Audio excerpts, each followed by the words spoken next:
I'm Amy Cherry. Nature continues its recovery from last week's big storm. Ben Smith has more. Flagler County officials say floodwaters are continuing to slowly recede from western parts of the county. Bob Pickering is with the Flagler County Emergency Operations Center. We're still in flood stage. It has come down considerably from where it was before, but it's kind of leveled off. Pickering says onshore winds and waves from Hurricane Jose have stalled drainage from Hurricane Irma. It kind of traps the water in the St. Johns River and doesn't let it out. I mean, the water is slowly coming out, but not the rate that it normally would. That means places like Hall Creek, Dead Lake, and other tributaries into the St. Johns River will see slow recoveries. As a result, the National Weather Service still has a flood advisory issued for the St. Johns River Basin. Pickering also warns against making contact with standing water. There's some biological hazards in that standing water. It's that bacteria that can literally eat your flesh. That likes brackish, warm, standing water. And as if all that wasn't enough, the eyes of weather forecasters are already turned toward Hurricane Maria down in the Caribbean.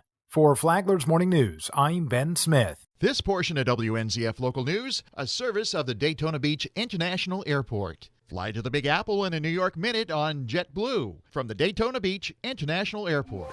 If you've got mold in your home as a result of Hurricane Irma, John Arking has some helpful tips. With flooding from Hurricane Irma having receded, mold is setting in and presenting a major health hazard. WNZF spoke with Bob Snyder, director of the Flagler County, Florida Department of Health, who had this advice. People really need to be afraid of mold and mildew and drywall and furniture and carpeting that has gotten soiled over the storm. If we're not able to dry it immediately within 24 to 48 hours, you've got to get that out of your home because mold and mildew is a really big concern. Officials say if you choose to hire a contractor, it's best to use someone licensed by the state of Florida. Their mold assessor or mold remediator license can be checked by using the Verify a License link at myfloridalicense.com. John Arking, Flagler's Morning News. As for Flagler Beach Pier, it's not open. City Manager Larry Newsom says you may not see it, but the pier was damaged in Hurricane Irma. The undercarriage of the pier's got some damage, and we're still trying to find out exactly what the damage is to the pylons below to make sure it's safe. They're expecting a report from Logan Diving in a day or two, then some decisions will have to be made. The bottom line, it has to be safe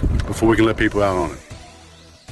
Students at public schools in Flagler County are getting free meals as part of ongoing hurricane relief efforts. The U.S. Department of Agriculture is providing free breakfast and lunch through October 20th as part of the National School Lunch Program. And now you're up to date on Flagler's Morning News. I'm Amy Cherry.